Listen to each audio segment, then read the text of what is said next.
The scent of my own blood is thick in the air, coppery and warm against the frozen earth. His howl of agony splits the night, a sound of such raw, shattered devastation that for a moment I forget the pain tearing through my body. Emmett is on his knees in the snow, his powerful frame shaking, his face a mask of horror as he stares at the crimson staining the white ground between us. The proof, the consequence. His eyes, those golden wolf eyes that once looked at me with such possessive heat, are now wide with a dawning, terrible understanding. He reaches a trembling hand toward me, but it's too late. The life is seeping out of me, and with it, the future he so carelessly threw away. His voice is a broken rasp. Willow, I didn't know, but I'm getting ahead of myself. It didn't start with blood. It started with a scent. The forest knew I didn't belong. Every rustle in the undergrowth felt like a warning. Every snapped twig under my boot echoed too loud in the twilight hush. I'd lived on the edge of the Blackwood Pack lands my whole life, taught from childhood to respect the boundary line, to never, ever cross the ancient markers carved with wolf sigils. But the rare white ghost orchid only bloomed deep in their territory, and Mr. Henderson at the apothecary had promised me a month's wages for just one intact specimen. A month's wages meant my leaking roof got fixed before winter.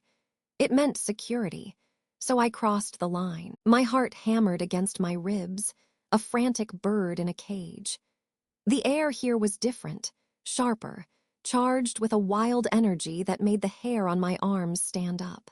I moved like a shadow, my foraging basket clutched tight, eyes scanning the mossy ground for the telltale spectral glow of the orchid. The deeper I went, the heavier the silence became, until it wasn't silence at all, but a dense, listening quiet. That's when I caught it. A smell. Not the damp earth or pine, but something alive, musky, and overwhelmingly male. It was the scent of autumn storms and dark, rich soil of power barely leashed. It froze me in my tracks. You are trespassing. The voice came from everywhere and nowhere, a low rumble that vibrated in my bones. I spun, my basket falling from nerveless fingers, spilling moss and empty jars. He stood between two massive oaks, having appeared without, even if I hadn't seen his face in town from a distance. The Alpha's son, the heir to all this, I would have known what he was. Power radiated from him like heat from a furnace. He was tall, broad-shouldered, with hair the color of wet bark and eyes that glinted with a feral, molten gold. He wore simple, dark clothes that did nothing to hide the coiled strength beneath. He wasn't just a man, he was a territory given flesh and bone. I'm sorry, I stammered, taking a step back. I was just foraging. I got turned around. Human lies are so thin, he said, his nostrils flaring slightly. He took a slow, deliberate step forward, and the space between us seemed to shrink. You crossed the markers. You know the laws. The ghost orchid, it only grows here. I just needed one. My voice was barely a whisper. I couldn't look away from his eyes. There was anger there, a cold authority, but underneath it, something else. A flicker of intense, bewildering focus. On me. He inhaled deeply, and his entire body went rigid. The gold in his eyes blazed. For a long, terrifying second, he just stared at me, his expression shifting from cold authority to something like shock, then to a fierce, possessive hunger so sudden it stole my breath. What is your name? The command in his voice was absolute. Willow, I breathed, unable to. He said my name as if tasting it, testing its weight. Then he closed the distance between us in two swift strides. He was so close I could feel the warmth of his body, could see the flecks of amber in his golden eyes. The scent of him, storm-wild and essential, wrapped around me, dizzying. My own fear morphed, twisting into a sharp, unwanted pull low in my stomach. It was chemistry, yes, but it felt like a trap snapping shut. Do you know what it means when a wolf catches the scent of his mate, Willow? His voice was a rough caress. I shook my head mute. I knew the stories, of course, the fated bonds, the unbreakable ties, fairy tales for a brutal world. "It means," he said, his gaze dropping to my lips, "that nothing will ever be the same again." A sharp crack echoed through the trees to our left. Emmett's head snapped toward the sound, a low growl building in his chest. The spell broke. The predatory focus returned to his face, but it was no longer directed solely at me. "Emmett." We caught a trespasser's scent. A new voice, younger, eager, called from the shadows. Two figures emerged from the brush. The first was James, whom I recognized, lanky, with a quick smile that was currently absent. His eyes widened when he saw me standing so close to his alpha heir. The other man was unfamiliar.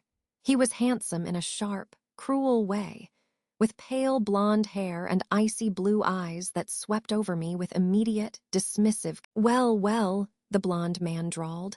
"What do we have here? A lost little human rabbit." His smile didn't reach his eyes. "I'm Weston, and you're in a world of trouble." "Stand down, Weston," Emmett said, but his voice was different now. The raw intensity I'd glimpsed was being forced under iron control. He positioned himself slightly, ever so slightly, between Weston and me. The gesture sent a "She was just leaving," Emmett stated, his tone leaving no room for argument. He looked back at me, and the conflict in his eyes was stark. That burning connection and a cold, dutiful resolve warring against each other. The northern path, straight line, don't stop, don't look back. "You're letting her go?" Weston's voice was sharp with disbelief. "She breached the border, Emmett. The law is clear. A night in the holding cells, at least, or a taste of a warning bite." His icy eyes gleamed at the prospect. James shifted uncomfortably.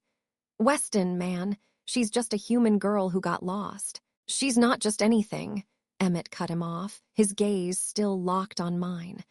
The words hung in the air, heavy with double meaning. He took a final, deep breath, as if committing my scent to memory against his will. "Go, now." I didn't need to be told twice. I snatched up my empty basket, my hands trembling, and stumbled toward the north path he'd indicated. My back prickled, feeling 3 sets of eyes on me. James's curious concern, Weston's hostile glare, and Emmett's scorching, tumultuous stare. I ran until my lungs burned and the strange, pulling sensation in my chest began to fade with distance.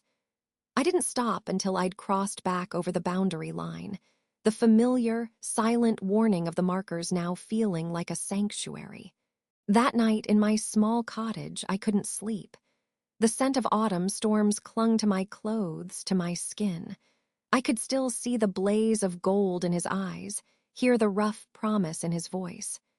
"It means nothing will ever be the same again." A week passed. I tried to forget. I mended fences, tended my herb garden, and avoided looking toward the Blackwood. It was useless. His face haunted my dreams. The memory of that electric, terrifying pull was a constant hum under my skin. Then, on the 8th night, a soft knock came at my door. My heart leapt into my throat. I knew, with a certainty that defied logic, who it was before I even moved. I opened the door. Emmett stood there under the moonlight. He looked less like a prince in his territory here, and more like a man battling a storm within. His fists were clenched at his sides. "You're in my blood, Willow," he said, the words ripped from him. "I've tried to stay away, I can't." He stepped inside, and the small space of my cottage shrank to nothing. The air crackled.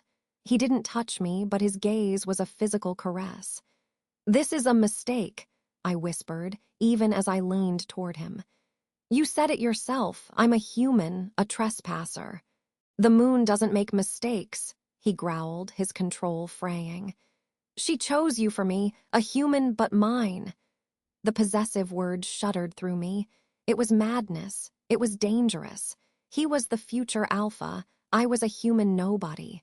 Weston's contemptuous face flashed in my mind. The pack's laws were, but when his hand finally came up to cup my face, calloused and warm, every thought of consequence shattered. The connection I'd felt in the woods roared to life, a tidal wave of need and recognition that drowned out fear, reason, everything. He bent his head, his breath warm against my lips. "Tell me to leave," he challenged, his voice thick with desire and conflict. "Tell me this is wrong and I'll go. I'll never cross your path again." I looked up into those golden, tormented eyes. I saw the battle, the alpha's heir duty warring with the wolf who had found its mate. I knew the cost. I knew the danger, for him and for me. I didn't tell him to leave. His mouth crashed down on mine, and the world exploded into sensation. It was a kiss of claiming, of desperation, of a fate barreling forward too fast to stop. It was the end of the life I knew, and the terrifying, exhilarating beginning of something impossible. For 3 months, it was a secret stolen in shadows. Whispers in the dark of my cottage, frantic touches under the ancient trees, a bond deepening with every hidden meeting. He was 2 men, the fierce, dutiful alpha-in-waiting in the light of day, and the passionate, conflicted lover in my arms at night. He spoke of challenges, of changing minds, of a future he was determined to forge. I wanted to believe him. In his arms, I almost did, until the night of the Alpha ceremony.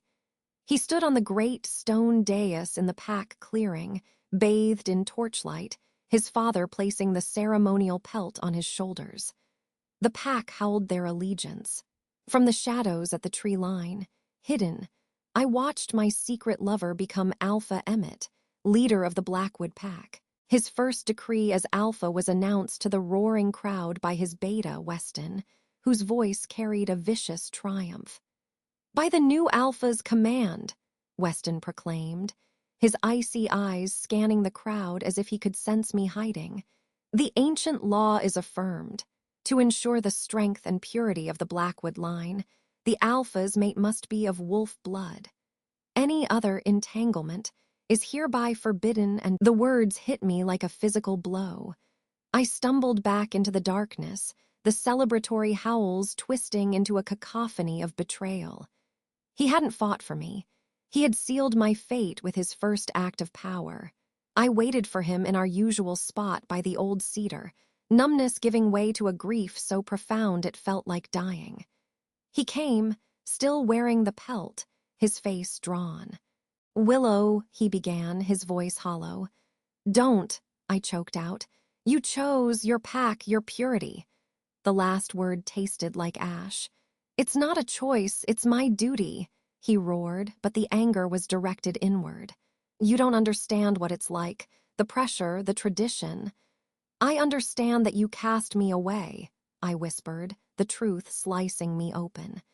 "You made me your secret, and then you made me your shame." He reached for me, but I recoiled. The touch that once set me on fire now felt like a brand of rejection. "It doesn't change what we are," he said desperately. "The bond is broken," I finished for him, wrapping my arms around myself.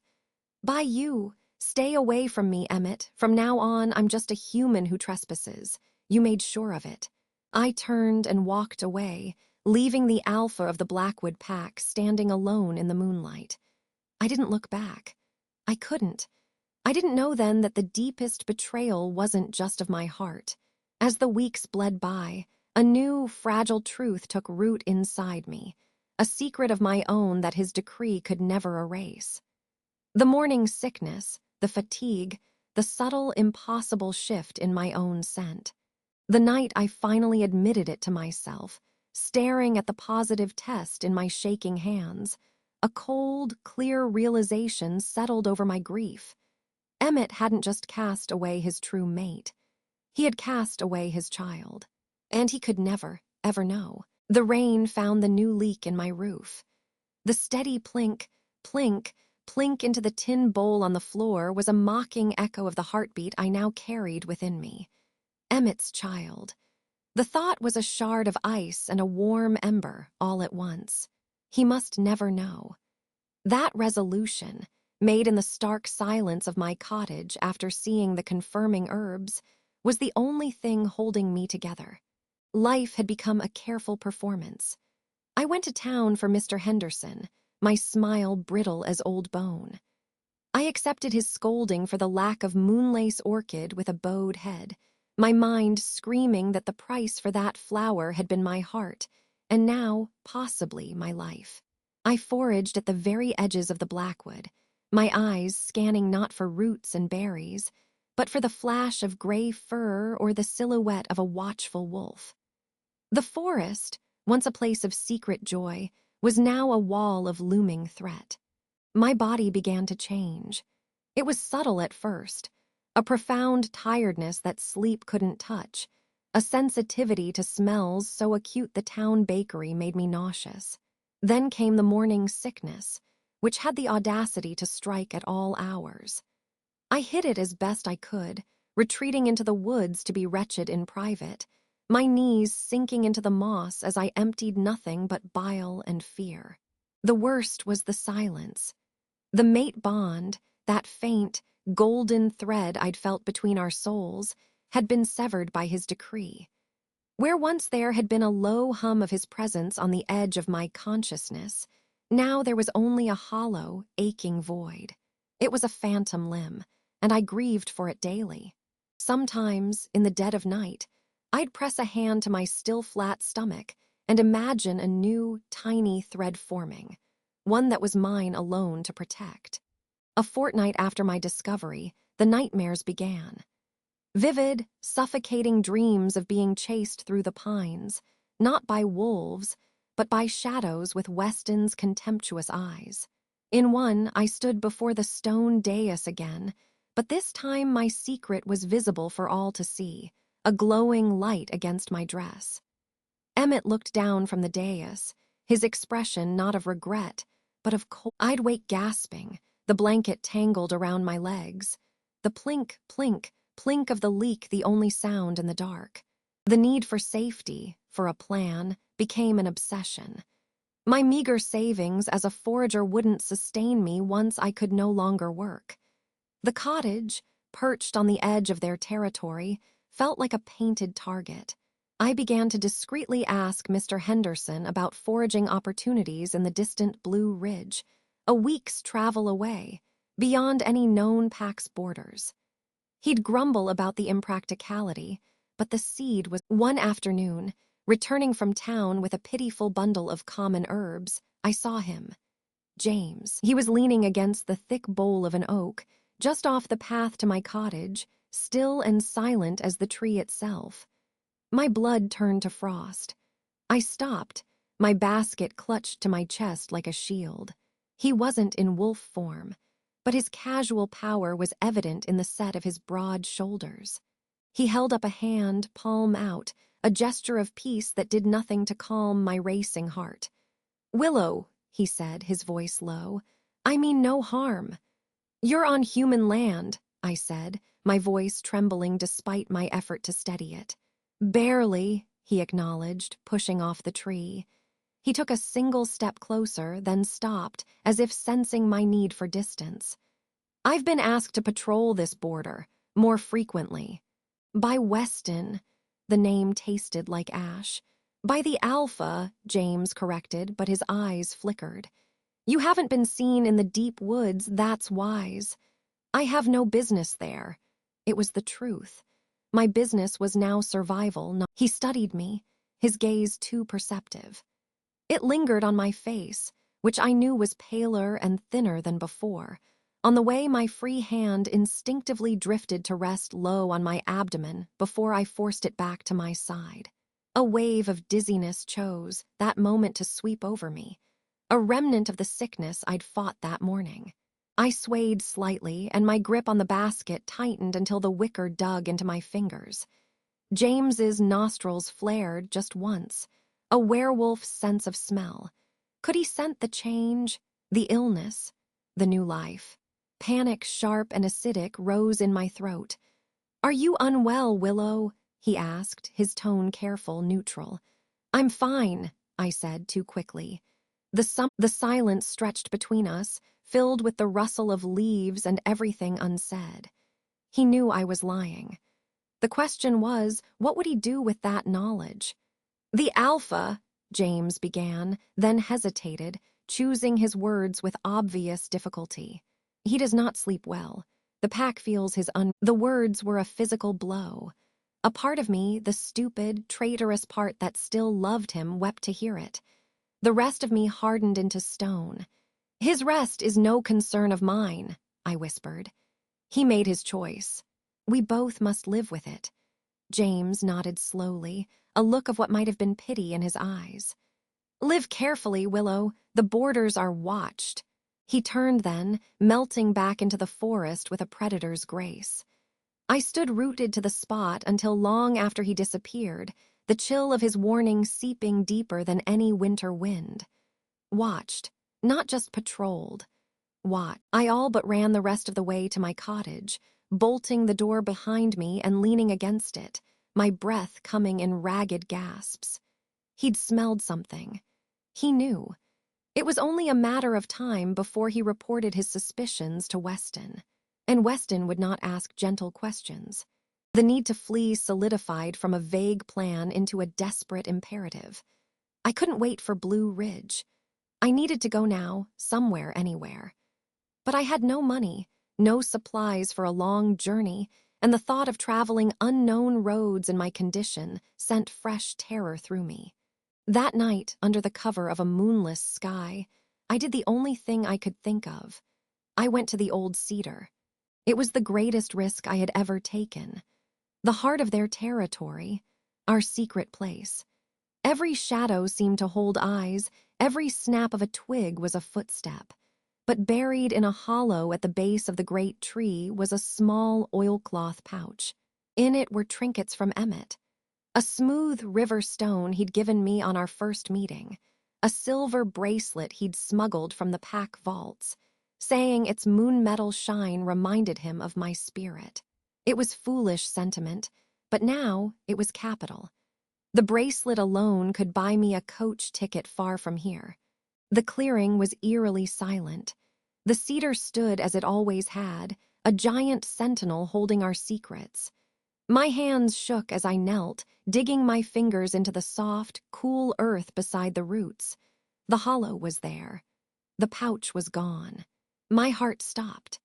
A low voice spoke from the darkness behind me, a voice that had once whispered promises against my skin and now froze the very marrow in my bones. Looking for this, I turned slowly, my limbs heavy with dread. Emmett stood at the edge of the clearing, the oilcloth pouch dangling from his fingertips. He was not in his ceremonial furs, but in simple dark clothes, yet he radiated an authority that hadn't been there before. His alpha power filled the space, pressing on me, a weight I wanted to both lean into and flee from. His eyes, those storm-gray eyes I'd loved, glowed faintly in the dark, fixed on me. He looked ravaged. Shadows pooled beneath his eyes and a harsh tension lined his mouth. James's words echoed in my mind. He does not sleep well. "Emmett," I breathed, the name torn from me. "You shouldn't be here," he said, his voice rough. "The decree stands. Trespass is punishable." "I know the law," I said, finding a shred of defiance. "I came for what's mine." He took a step forward, and the scent of him, pine and snow and wildness, washed over me, a painful reminder of everything I'd lost. It stirred the bond, the dead thing in my chest, making it ache anew. His gaze swept over me, and I saw the exact moment his perception shifted. He was seeing the pallor, the slight tremor in my hands, the way my worn dress hung a little differently. His eyes narrowed. "James said he saw you, that you seemed ill." He took another step, closing the distance. His nostrils flared just as James's had, but his reaction was not one of cautious observation. His eyes widened, the glow in them intensifying.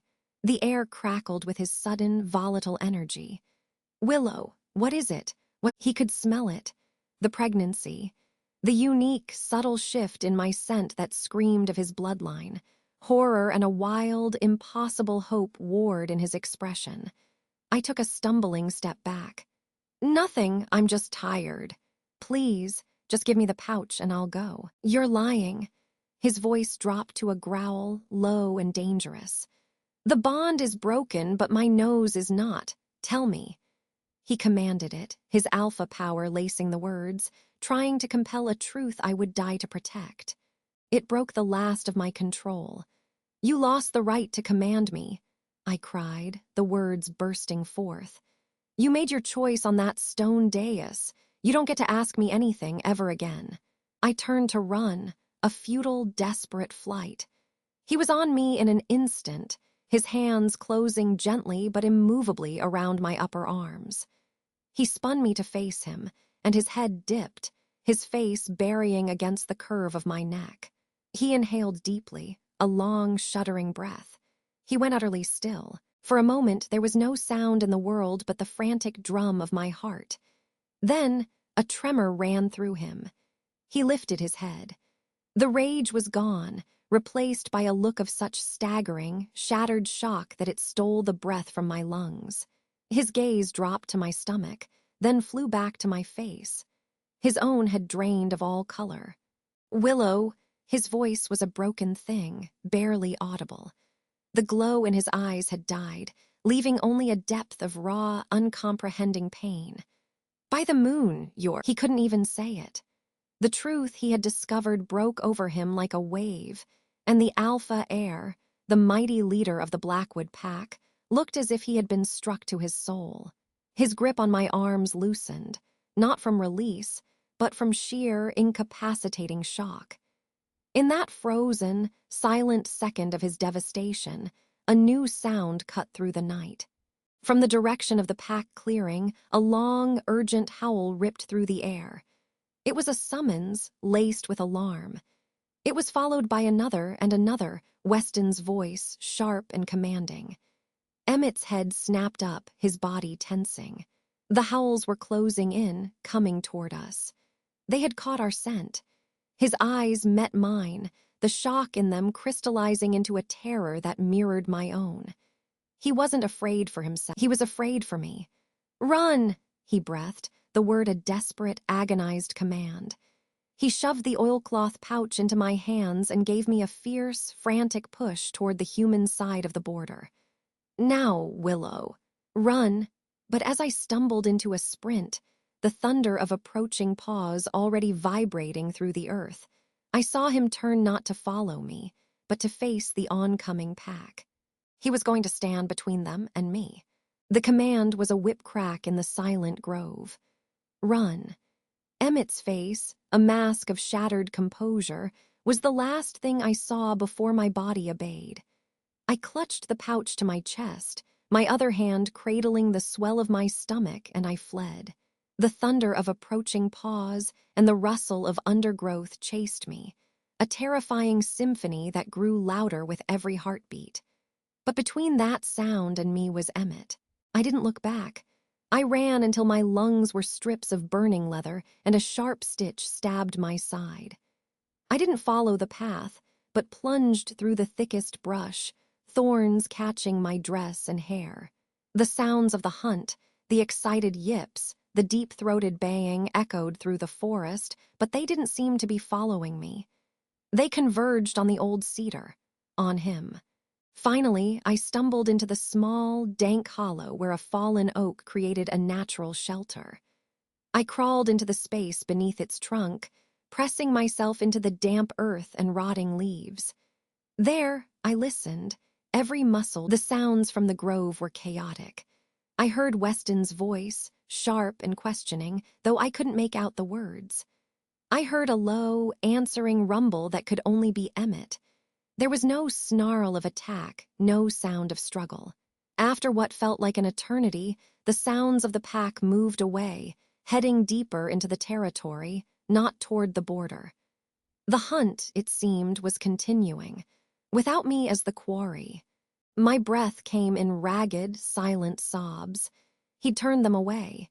He'd stood between the pack and his shame, and he'd turned them away.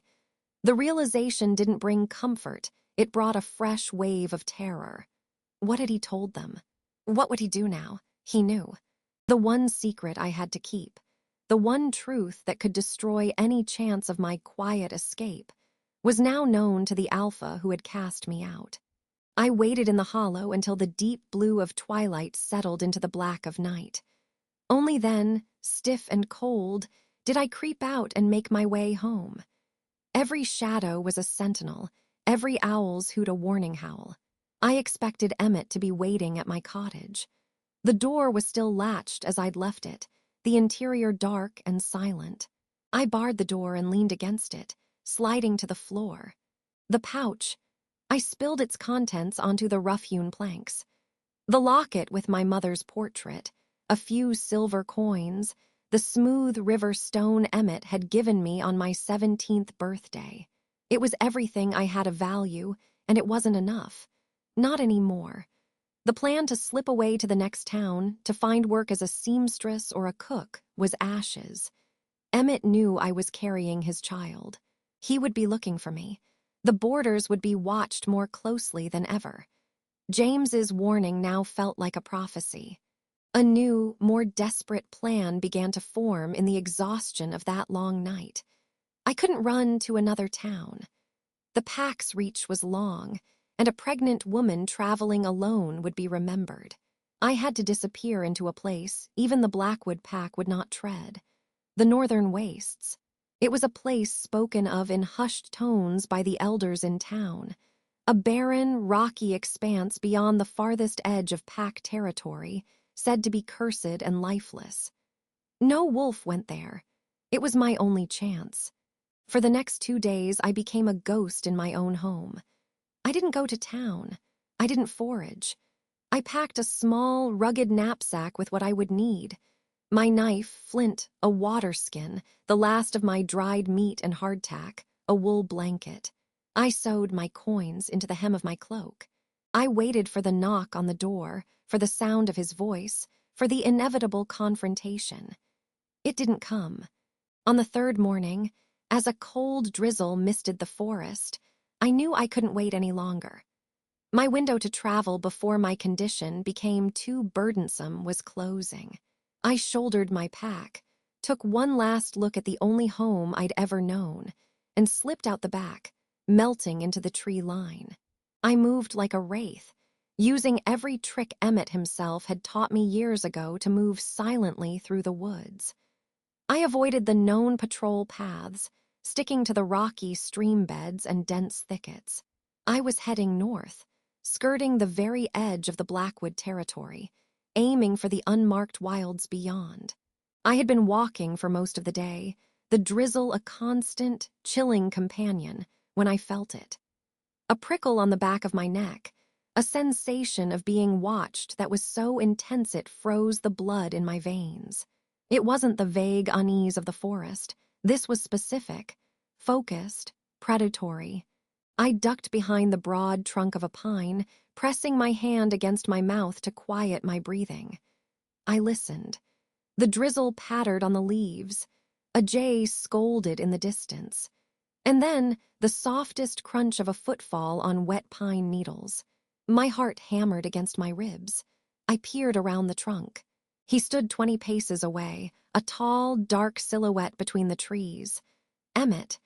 He wasn't in wolf form, but he moved with a lupin grace, his head lifted, scenting the air. He was alone.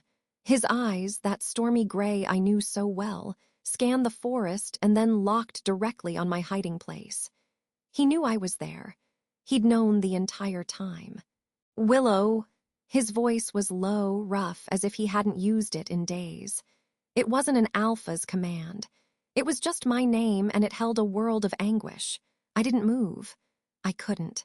He took a step forward, then another, closing the distance with a caution one would use on a skittish deer. When he was 10 feet away, he stopped.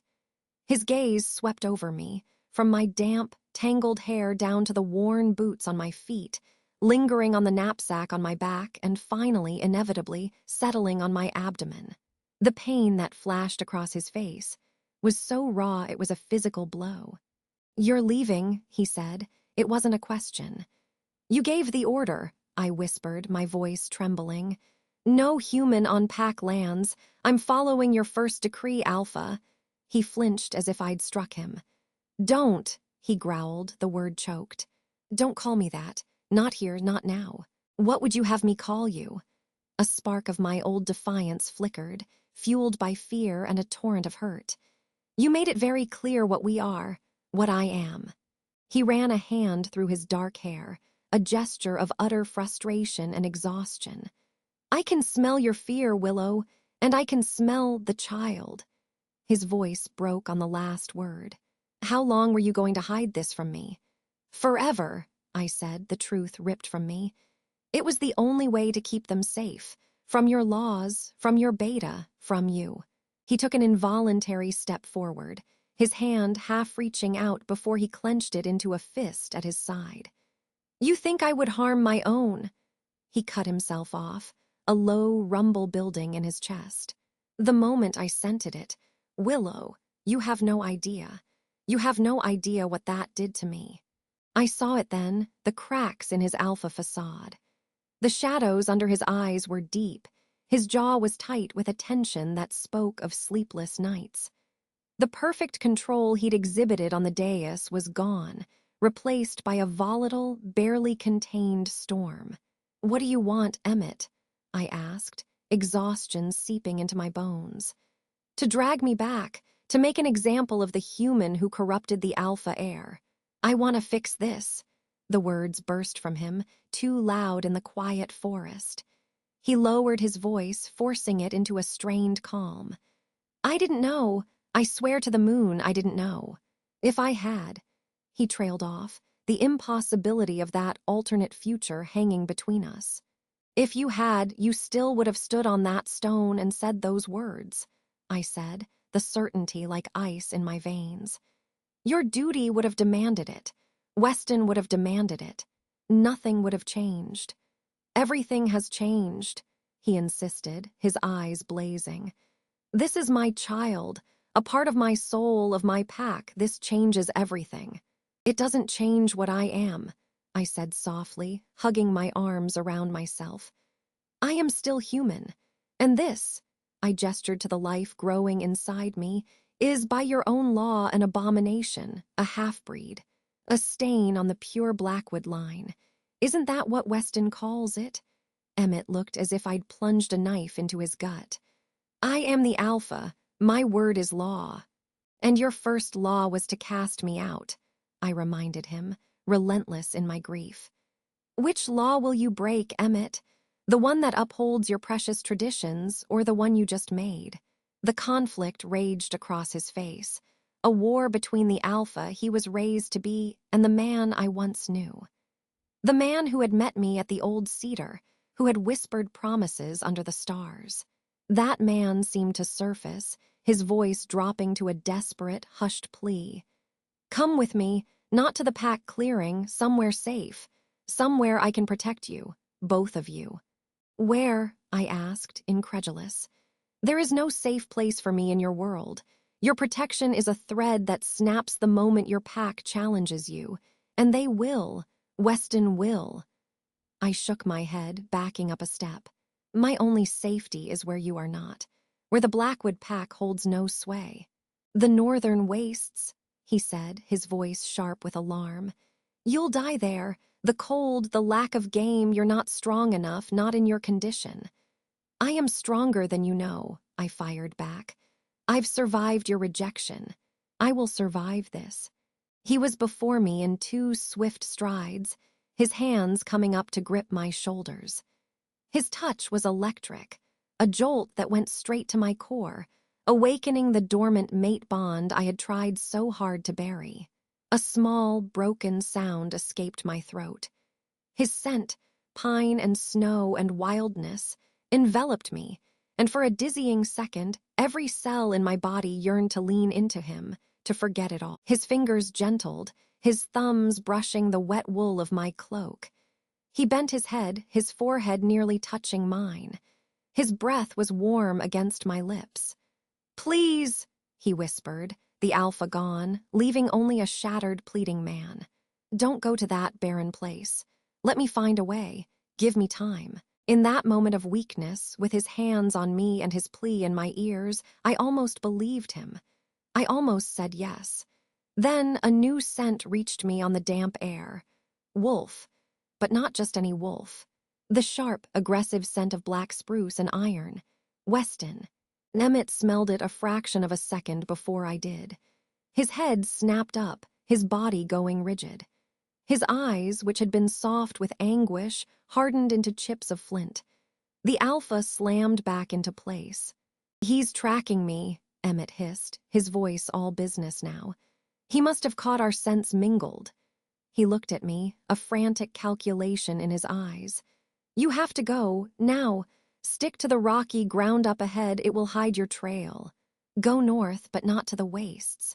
Do you remember the hunter's shack? The one by the glacial lake, near the old border marker?" I nodded, numb.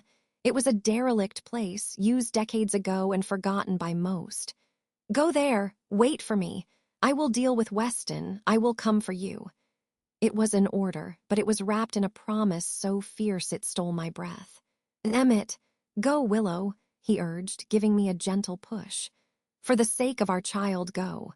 The sound of approaching footsteps, swift and sure, decided for me. I turned and ran, not looking back. As I scrambled onto the rocky scree, the sounds of the forest were swallowed by the crunch of stone under my boots. The last thing I heard was Weston's voice, cold and clear, cutting through the drizzle. "Alpha, I caught a strange scent, a human deep in our territory, and it's intertwined with yours." I didn't hear Emmett's reply. I ran, my mind a whirlwind of his touch, his plea, and his final, desperate command. The hunter's shack. Hope, treacherous and fragile, began to unfurl in my chest despite my every instinct warning against it. I found the shack as dusk was falling. It was more dilapidated than I remembered, half sunk into the boggy shore of a desolate gray lake.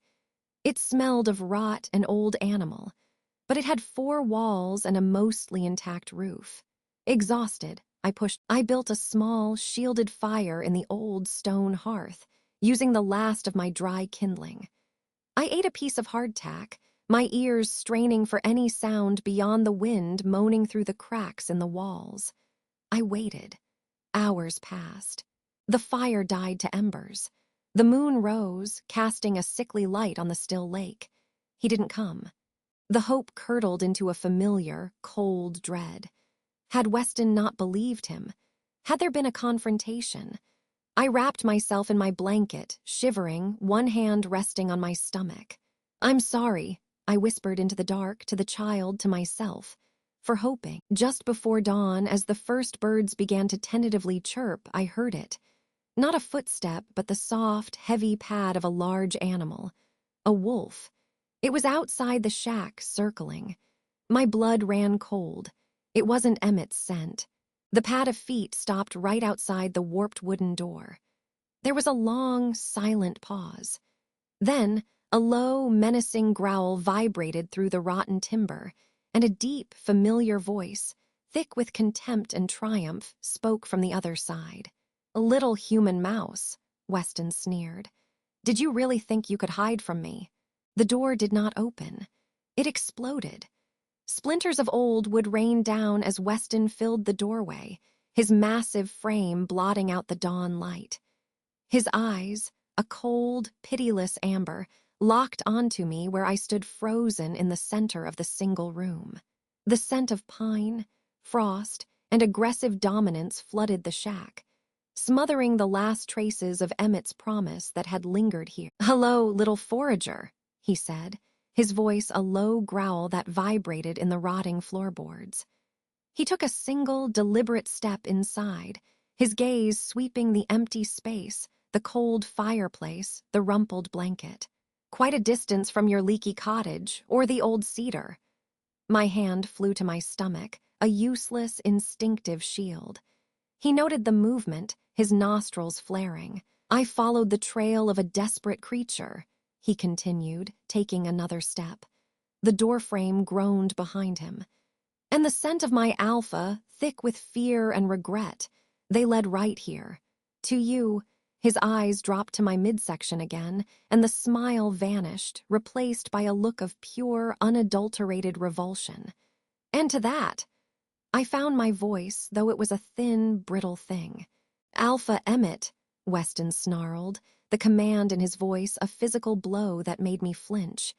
You do not have the right to speak his name, not after what you've done, not after what you are. Where is he? The question was out before I could stop it, born of a fear greater than my own. Weston's lip curled. Dealing with the consequences of his poor judgment, he attempted to divert me, a pathetic ruse. His scent was all over you, your fear, your condition. Did you think you could hide this abomination? The word, abomination, struck like a knife. My child, my secret, laid bare before the most hostile eyes in the Blackwood pack. It's not an abomination. He let out a harsh, humorless laugh. It is a perversion of the natural order, a stain on our bloodline. Our laws are clear. The penalty for a human trespassing on sacred ground is banishment. The penalty for seducing an alpha, for attempting to taint the pack's lineage. He let the sentence hang, his meaning clear in the deadly stillness that followed. He took another step, now only an arm's length away. I could feel the heat rolling off him, the predatory energy coiled tight. Where do you think you were running to, little mouse? The northern wastes? You'd have been dead in a day. This, he gestured contemptuously at the shack. Emmett would never let you hurt me. I forced the words out, clinging to the memory of his shattered eyes, his pleading touch. His first decree as alpha was to cast you out, Weston reminded me, his voice dripping with mockery. He renounced you before the entire pack. His word is law, and I am his beta. He leaned in, his voice dropping to a venomous whisper. He is weak for you. It is the only flaw in a strong alpha. His hand shot out, not to strike me, but to clamp around my upper arm. His grip was like iron, bruising through my layers of clothing. You're coming with me. Panic, pure and blinding, erupted in my chest. Going with him meant the pack clearing, the stone dais, an audience, a sentence. No, not just for me, for the life inside me. A primal surge of protection, fiercer than any fear, gave me strength I didn't know I had. I didn't think. I acted. My free hand scrabbled at the shelf beside me, closing around the only weapon I had. The half-empty water skin, hard and heavy. I swung it with all my might. It connected with the side of Weston's head with a sickening thwack. He roared, more in surprise than pain, his grip loosening for a fraction of a second. That was all I needed. I wrenched my arm free and bolted, ducking under his other arm as he reached for me, and threw myself through the shattered doorway and out into the crisp morning. I didn't look back. I ran. The world narrowed to the pounding of my heart, the burning in my lungs, and the desperate, driving rhythm of my feet on the frozen earth. I heard his enraged howl behind me, a sound that promised vengeance. It wasn't a hunting call to the pack. This, he wanted to handle alone. I crashed through the underbrush, heading away from the lake, away from any path, seeking the thickest, most tangled part of the forest. Thorns ripped at my clothes and skin. I could hear him behind me, the crash of his pursuit deliberate, unhurried. He was toying with me, letting the terror sink in. "Run, little mouse!" His voice echoed through the trees, too close. It makes the catch sweeter. Tears blurred my vision. My side ached, a sharp, stabbing pain with every gasping breath. I couldn't outrun a werewolf, not in his own territory. I was human, pregnant, and exhausted. My only chance. I remembered a trick from my foraging days, something my mother had said about confusing a trail. I veered sharply towards a rocky outcrop, scrambling onto the cold stone where my scent would be faint. I jumped down into a shallow, icy creek, wading upstream for a dozen painful, numbing yards, the water soaking me to the knees. I clambered out on the opposite bank and forced myself into a dense thicket of brambles. curling into the smallest ball I could, pulling my scent-drenched cloak tight around me. I pressed my hand over my mouth, trying to silence my ragged breaths. The pain in my side was a constant, throbbing alarm. I listened. The forest had gone quiet. No birdsong, no chattering squirrels. The air was thick with the silence of a predator's presence. I heard the soft crunch of a footfall on the rocky outcrop. Then nothing. A long, tense minute passed. Then the sound of sniffing, deep and methodical from the direction of the creek bank. He'd found the water. "Clever!" Weston's voice floated, calm now, deadly. I squeezed my eyes shut, praying to gods I didn't believe in. The brambles around me seemed to tighten, their thorns biting deeper. I felt a warm trickle down my leg, not from the thorns. A deeper internal fear clenched my heart. No, not now. Please, not now. The sniffing moved along the creek, then stopped. I heard him leap across the water in a single, effortless bound. His footsteps came closer, circling my thicket. He was a shadow moving just beyond the wall of brambles. "You can't hide from me," he murmured, his voice right outside my hiding place. "I can hear your heart, it's beating like a trapped bird's, and I can smell your fear, and your sickness." The thicket directly in front of me was violently wrenched aside. Weston stood there, his clothes torn from the thorns, a thin line of blood drying on his temple where I'd hit him. His eyes glowed with feral satisfaction. He reached in, his hand aiming for my throat. A guttural snarl ripped through the clearing, a sound of pure, unbridled rage. A blur of black and gray slammed into Weston from the side, knocking him away from the thicket. The two massive forms crashed together in a whirl of snapping teeth and slashing claws. Emmett. He was in his half-wolf form, a terrifying hybrid of man and beast, muscles coiled under fur-touched skin, his face a mask of primal fury. He drove Weston back, his attacks a frenzied, "You touched her," Emmett roared, his voice distorted, barely human. Weston shifted, meeting him blow for blow. "I am enforcing your law, Alpha," he snarled back, blocking a swipe that would have taken his head off. "I am doing what you lack the strength to do. She is mine." The declaration echoed like thunder. It wasn't the decree of an alpha. It was the raw, possessive claim of a mate. Their fight was a brutal, chaotic dance of power. Trees shuddered from the impact of their bodies. The air filled with the sounds of snarls and tearing fabric and flesh. I could only watch, paralyzed, curled in my thicket, my hands pressed protectively over my stomach where the dull ache persisted. Emmett fought with a desperate, reckless strength, but Weston was fresh, calculated, and just as powerful. He was not fighting to kill his alpha, I realized with dawning horror. He was fighting to subdue him, to wear him down. After a particularly vicious exchange, Weston ducked a lethal swipe and drove his shoulder into Emmett's chest, sending him stumbling back. In that moment of imbalance, Weston shifted back to fully human, his movement fluid. He didn't press the physical attack. Instead, he stood tall, chest heaving, and spoke. "Look at yourself," Weston shouted, pointing a bloody finger at Emmett. "Look what she has reduced you to, a beast brawling in the dirt for a human. Is this the alpha you swore to be? The alpha your father was?" Emmett hesitated, his chest heaving, his clawed hands flexing. The wild rage in his eyes flickered, touched by a sting of shame. "The pack is watching, Emmett," Weston pressed, his voice dropping, becoming insidious, reasonable. "Not here, but they feel this. They feel your conflict, your weakness. Every moment you spend protecting this as secret, you betray them. You undermine your own authority. How long before another pack senses this division? How long before they come for our lands, for our people? Because their alpha is obsessed." Each word was a carefully placed dagger. I saw them land.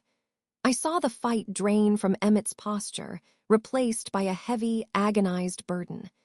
the alpha mantle settling back onto his shoulders, colder and heavier than before. Weston saw it too. He took a step forward, his voice now almost gentle. "Let me do this. Let me carry this sin for the pack. You can renounce her again publicly, say she bewitched you. Say the bond was a mistake your wolf made, one you have now corrected. The pack will rally to you. Your rule will be stronger for it." Emmett's glowing eyes found me in the thicket. In them, I saw a universe of pain, of a love being systematically dismantled by duty. He looked from my face to my hands, still clasped over my womb. A silent conversation passed between us in that shattered glance. His promise of protection against the cold reality of his shoulders slumped. The half-wolf form receded, leaving only a battered, bleeding man standing in the wreckage of the forest. He looked utterly broken. "Willow!" His voice was a ragged whisper. Weston moved then, swift and decisive. He stepped between Emmett and my hiding place, breaking our gaze. "It is done," he said to Emmett, not unkindly. Then he turned his cold eyes back to me. "Come out now, or I..." The last of my hope crumbled to dust. The ache in my side sharpened. Slowly, trembling, I uncurled and crawled out of the brambles. I stood, my legs barely supporting me, facing them. Emmett would not look at me. Weston's smile was triumphant. "To the clearing," he said. "The pack will bear witness to the end of this indiscretion." He reached for me again. This time I didn't fight. There was no point. As his hand closed around my arm, a fresh, hot wave of pain cramped through my abdomen, so intense I cried out and doubled over. Both men froze. Emmett's head snapped up, his eyes wide with a new, different horror. Weston stared down at me, his grip tightening, not in restraint, but in sudden, shocking confusion.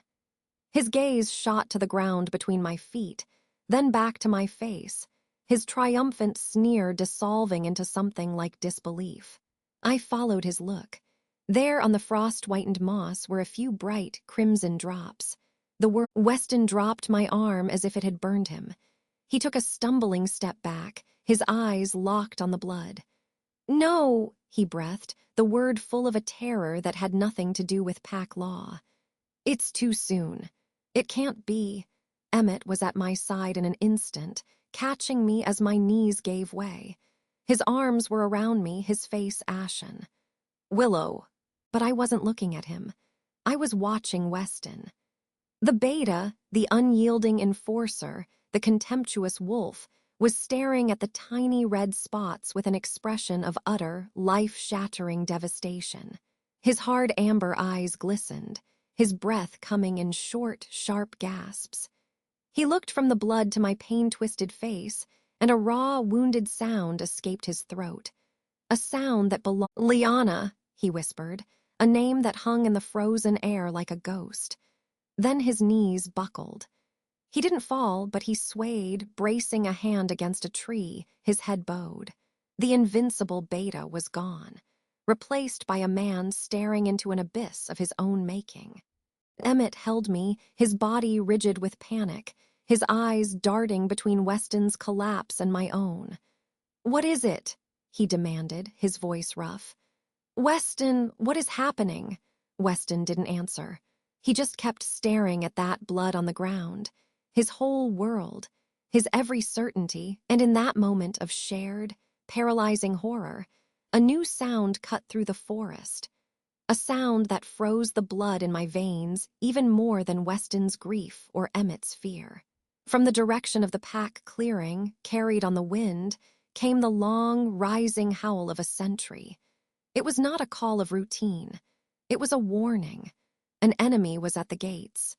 The howl that tore through the forest was not one of mourning, but of war.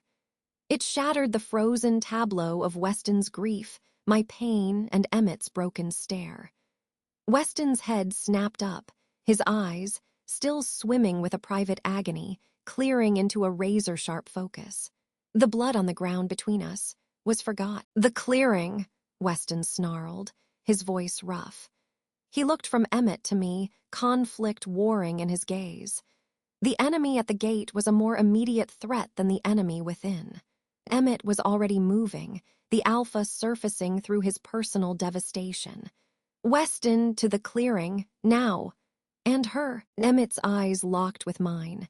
I saw the plea, the torment.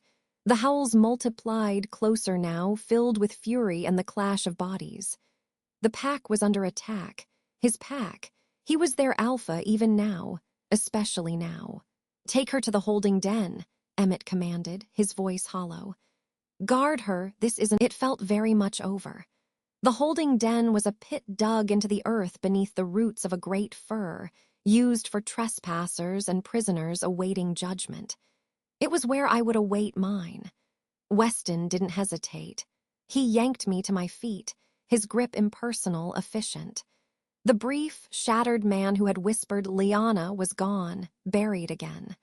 He half-dragged, half-carried me through the forest as the sounds of battle erupted behind us. Snarls, cries, the terrible crunch of bone.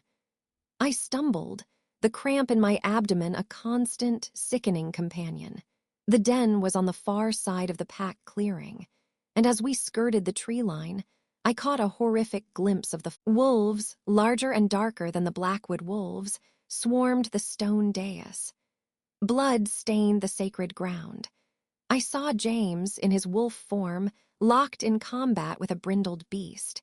I didn't see Emmett, but I heard his roar, a sound of pure, commanding fury that cut above the din. Then Weston was shoving me down into the darkness. The holding den was damp, smelling of root rot and old fear.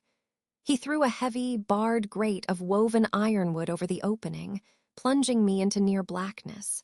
"Don't make a sound," he growled, and then he was gone, shifting mid-leap into his powerful, gray-furred wolf form and launching himself into the fray. Alone in the dark, I curled around my stomach. The spotting had stopped, but the fear was a living thing inside me, colder than the earth. I listened to the battle rage. Every snarl made me flinch. Every yelp of pain twisted my heart. I hated them. I loved him. I feared for him. The contradictions were a torture. I don't know how long it lasted. Time bled in the dark. The sounds gradually changed from chaos to a tense, growling stillness, punctuated by whimpers of pain. Then the grate was hauled aside. Emmett stood above, silhouetted against a smoky dawn. He was covered in blood, some of it his own. A deep gash scored his chest. His face was a mask of exhaustion and grim victory. Behind him, the clearing was a ruin of wounded and weary wolves tending to each other. Without a word, he dropped into the den and gathered me into his arms. He didn't speak. He just held me, his face buried in my hair, his body trembling with spent adrenaline and something else, desperation. I could feel the hard beat of his heart against my cheek. For a moment, I let myself believe in the sanctuary of his arms. He climbed out, lifting me easily, and carried me away from the clearing toward the heart of the territory. Not toward my cottage, toward the Alpha's lodge. He took me inside, to a room that was clearly his. It was Spartan, dominated by a large bed and the scent of pine and him. He set me down on the edge of the bed and began to clean his wound with brusque, efficient movements. The silence was thick, charged with everything unsaid. "The Frostfang pack," he finally said, his voice gravel. "They thought with a new, young alpha we'd be weak. They were wrong." He looked at me then, his amber eyes blazing.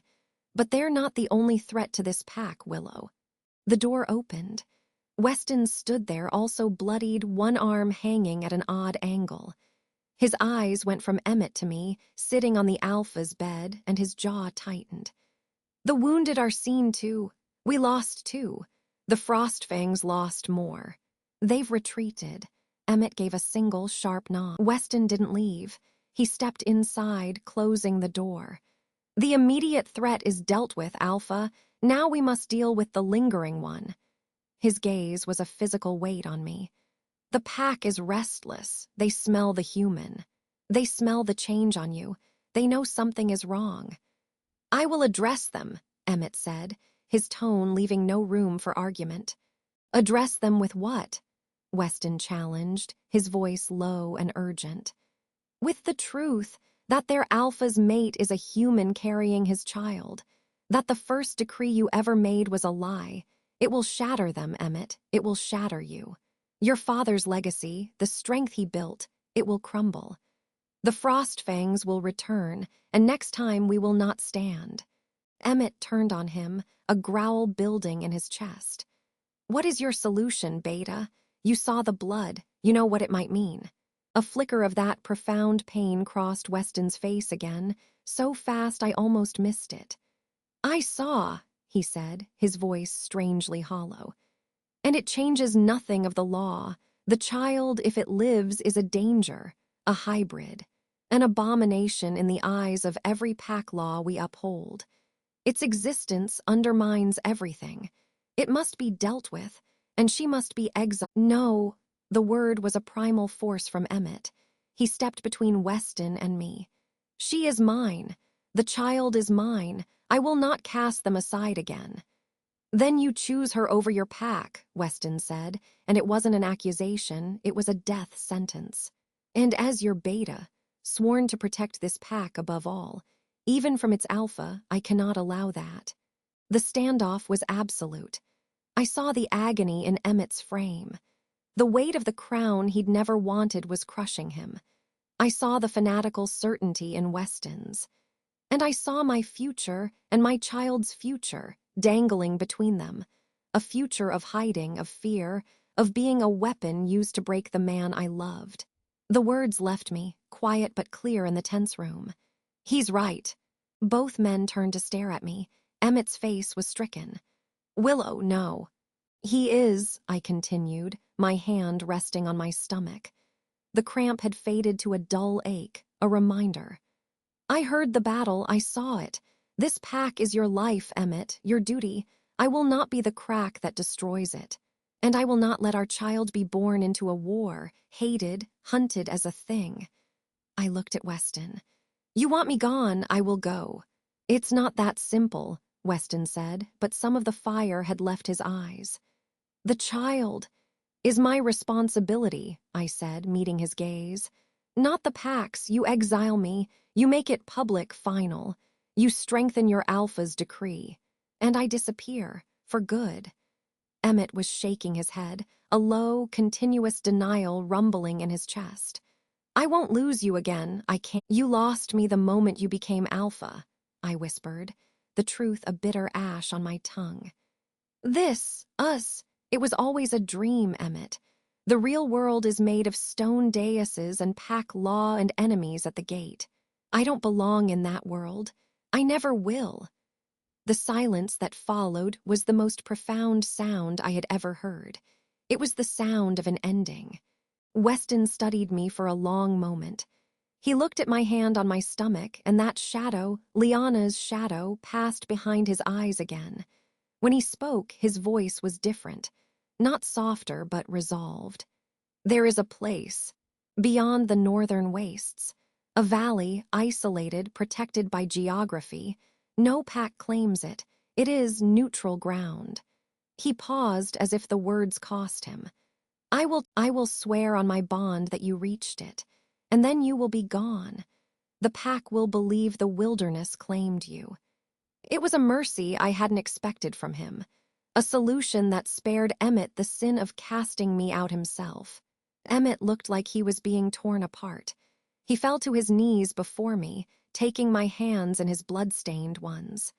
Willow, our child, will be safe, I said, forcing the words past the knot in my throat. That's all that matters now. Let me go, Emmett. Let me do this for you, for them. I gestured vaguely toward the clearing, toward his people. He pulled me to him, holding me so tightly I could barely breathe. I felt the wet heat of his tears against my neck. I didn't cry. I had to be stone. For the little life inside me, I had to be stone. I will find you, he whispered, a desperate, forbidden promise against my skin. When I am strong enough, when I have made the pack strong enough, I will find you. I didn't answer. I just held him, memorizing the feel of him, the scent of him, blood, pine, and Emmett one last time. The leave-taking was swift and silent. Weston gave us a moment, then returned with a thick cloak and a pack of supplies. Food, a waterskin, a knife. "For the journey," he said, not meeting my eyes. Emmett walked us to the very edge of Blackwood territory, to the old marker where the trees began to thin into the harsh scrub of the wastes. The dawn was full now, pale and cold. He cupped my face, his thumb stroking my cheek. "I love you," he said, the words a vow and a requiem. "I have always loved you. I always will." I rose on my toes and kissed him. It tasted of salt and goodbye. "I know," I breathed against his lips. Then I turned away before my stone heart could crack. I followed Weston into the wastes. We walked for hours in utter silence. The landscape was bleak, a punishment of rock and wind. My body ached, but I pushed forward, one foot in front of the other for the child. Finally, at the crest of a high, rocky pass, he stopped. Below, shrouded in morning mist, was a green valley. A river snaked through it. It looked peaceful. It looked like a place one could hide. "The valley," Weston said. He did not look at me. He stared out at the vista, his profile hard. "The descent is steep but manageable. Once you are down, you are beyond any pack's claim. You will be free." I adjusted the pack on my shoulders. "Thank you," I said, though the words felt inadequate. He finally turned his head. His gaze was unreadable. "The blood at the shack, is the child—" I placed a protective hand over my stomach. "I am still carrying. I think we're all right." He flinched almost imperceptibly. He nodded once. "Liana was human," he said, the words ripped from a deep, secret place. "She died in childbirth because of what she carried, because of what I was." He looked at me then, and for the first time I didn't see contempt.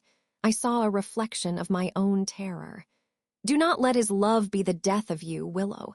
Make your own story, one where you live." With that, he turned and began walking back the way we came, back to the world of packs and laws and alphas. He did not look back. I stood there for a long time, watching until his form disappeared into the bleak landscape. The wind whipped my hair around my face. I looked down at the green valley, at the unknown future. Then I looked back, one last time, toward the dark line of the Blackwood. I thought of a boy and a girl meeting under an old cedar. I thought of promises whispered in the dark. I let the memory fill me, beautiful and broken.